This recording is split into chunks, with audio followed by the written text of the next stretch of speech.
Hi traders, good evening. நேற்றுக்கு வந்து ஒரு ப்ரீ மார்க்கெட் அனாலிசிஸ் வந்து போட்டிருந்தேன். அதில் வந்து நான் கிளியராக மென்ஷன் பண்ணியிருந்தேன். இந்த 23,860 இந்த லைன் நேற்று இல்லை, அதுக்கு முன்னாலேயுமே மென்ஷன் பண்ணியிருந்தேன்.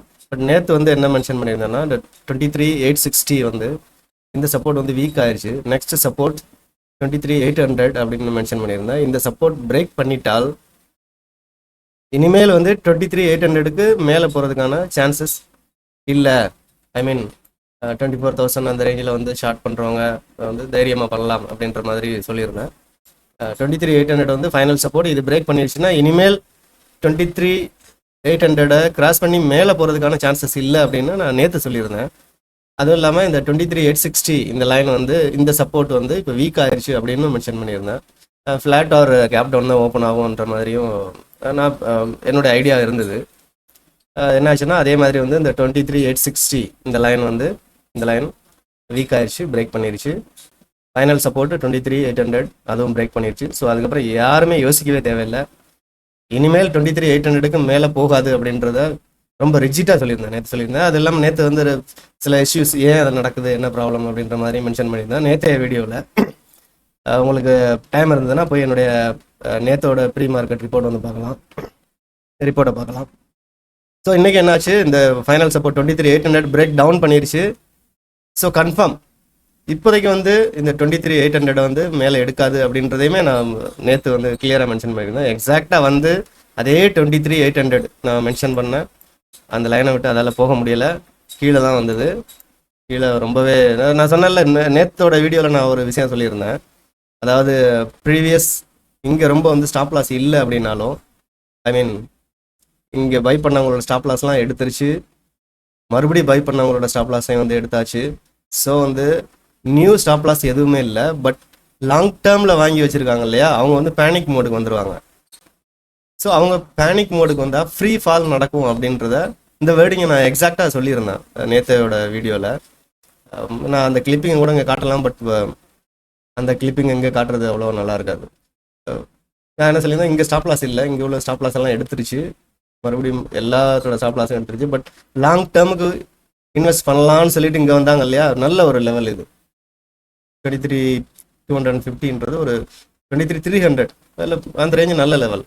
ஸோ நிறைய பேர் இங்கே வந்து லாங் டேர்ம் இன்வெஸ்ட்மெண்ட்டுக்காக பை பண்ணியிருப்பாங்க. மேபி அவங்க நிஃப்டி பீஸ் வாங்கியிருக்கலாம், இல்லைன்னா செலக்டிவாக வந்து நிஃப்டி 50ல் உள்ள நல்ல ஸ்டாக்குங்களை வாங்கியிருக்கலாம். அவங்க எல்லாமே வந்து இந்த 23,800 இருக்கு இல்லையா, இதை பிரேக் பண்ணோன்னா பேனிக் பயந்துருவாங்க. ஸோ அந்த பயம்தான் பாருங்கள் இவ்வளோ பெரிய லாங் கேண்டில். இதை நான் கிளியராக மென்ஷன் பண்ணியிருந்தேன் நேற்று. பேனிக் மோடுக்கு வந்துடுவாங்க, பேனிக் மோடுக்கு வந்தால் ஃப்ரீ ஃபால் நடக்கும் அப்படின்னு சொல்லியிருந்தேன். ஸோ பாருங்கள் ஃப்ரீ ஃபால் எவ்வளோ பெரிய கேண்டில். ஸோ இது வந்து நான் வந்து கன்ஃபார்மாக எக்ஸ்பெக்ட் பண்ண ஒரு விஷயம். ஏன்னா ஒரு 2-3 டேஸ்க்கு முன்னால் என்னுடைய ஸ்ட்ராங் சப்போர்ட் வந்து 23,860. நேற்று நான் சொன்னது இது பிரேக் பண்ணிச்சுன்னா 23,800 வந்து ஃபைனல் சப்போர்ட். இது பிரேக் பண்ணிச்சுன்னா no way to go up. அதை வந்து நான் ரொம்ப தெளிவாக மென்ஷன் பண்ணியிருந்தேன். அதே மாதிரி ஒரு ரிவர்சல் வந்தாலுமே 23,800 கன்ஃபார்மாக அங்கேருந்து ரிஜெக்ட் ஆகிட்டு அடுத்து ஃப்ரீ ஃபால், அந்த ஃப்ரீ ஃபால் ஆகும்னு நான் வந்து சொல்லியிருந்தேன். So no problem. யாரும் வீடியோ இதை பார்த்துட்டு இன்னைக்கு கூட கமெண்டில் ஒருத்தர் கேட்டிருந்தாரு, 23,800 வந்துருச்சு, இப்போ வந்து ரிவர்ஸ் ஆகுமா அப்படின்னு கேட்டிருந்தாரு. நான் கமெண்டில் ரிப்ளை பண்ணியிருந்தேன், நோ வே டு கோ அப். அது இல்லாமல் அதே கமெண்டில் வந்து இந்த 23,680 இதையும் வந்து நான் அந்த கமெண்ட்லேயே மென்ஷன் பண்ணியிருந்தேன் அவருக்கு. ஸோ இதை வந்து டச் பண்ணும் அப்படின்னு நான் மென்ஷன் பண்ணியிருந்தேன். பட் அதை டச் பண்ணல, அதையும் தாண்டி வந்து கீழே போயிடுச்சு. ஸோ ஓகே, இது வந்து ஒரு சின்ன ஜஸ்ட் போஸ்ட் மார்க்கெட் ரிப்போர்ட். 2 நாள் லீவ் இருக்குது, சாட்டர்டே சண்டே. ஸோ மண்டே எப்படி ஓப்பன் ஆகும் அப்படின்றத வந்து இப்போ ப்ரெடிக்ட் பண்ணுறது ரொம்ப ரொம்ப கஷ்டம். ஸோ 2 நாள் இஷ்யூ பார்க்கணும். இன்றைக்கி நைட் யூஎஸ் மார்க்கெட் ஓப்பன் ஆகும், அது எப்படி முடியுது அப்படின்னு பார்க்கணும். இன் பிட்வீன் அது இல்லாமல் க்ரூட் ஆயில் ப்ரைஸஸ், அது இல்லாமல் குளோபல் சென்டிமெண்ட், அந்த மாதிரி இதெல்லாம் பார்த்து தான் வந்து மண்டே வந்து ஒரு சின்ன ஐடியாவுக்கு வர முடியும். இப்போதைக்கு மண்டே பற்றியான ஐடியா வர்றது ரொம்ப ரொம்ப கஷ்டம். ஸோ இது வந்து ஒரு just like post market report. Option sellers வந்து யாரும் இதை பார்த்துருந்தீங்கன்னா கண்டிப்பாக நேற்று என்ன மென்ஷன் 24,000 வந்து ஆப்ஷன் செல் பண்ணுறது, ஐ மீன் கால் ஆப்ஷன் செல் பண்ணுறது வந்து வெரி சேஃப். வேணும்னா அதை வந்து நீங்கள் ஹெட்ஜிங்கோட பண்ணிக்கலாம். மேலே ஒரு ஜஸ்ட் ரொம்ப தூரமாக ஹெட்ஜிங் போகாமல் ஜஸ்ட் 24,100 அந்த மாதிரி ஒரு ஹெட்ஜிங் பண்ணிக்கலாம்.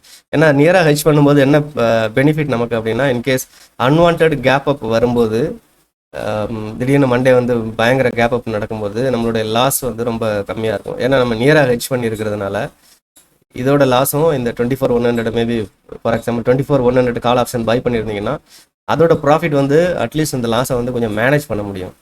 இன்கேஸ் எதுவுமே நடக்கல, ஃப்ளாட் ஓப்பனிங் அந்த மாதிரி இல்லை கேப் டவுன் அப்படின்ற போது ப்ராஃபிட் ரீசனபிளாக இருக்கும்.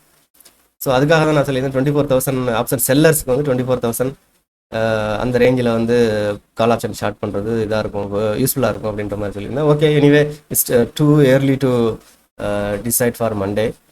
ஸோ இது வந்து ரொம்ப கிரிட்டிக்கலான சுச்சுவேஷன். அன்லஸ் அதர்வைஸ் ஏதாவது ரொம்ப பெரிய குட் நியூஸ் வராத வரைக்கும் இது வந்து இன்னொரு அட்லீஸ்ட் 1 வீக், நெக்ஸ்ட் 1 வீக் வந்து 24,000 அதை ரீச் பண்ணணும்னு நம்ம எதிர்பார்க்கவே தேவையில்லை.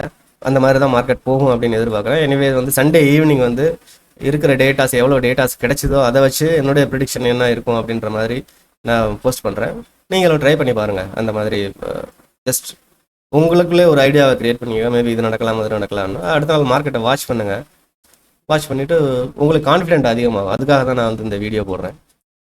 Okay, thanks.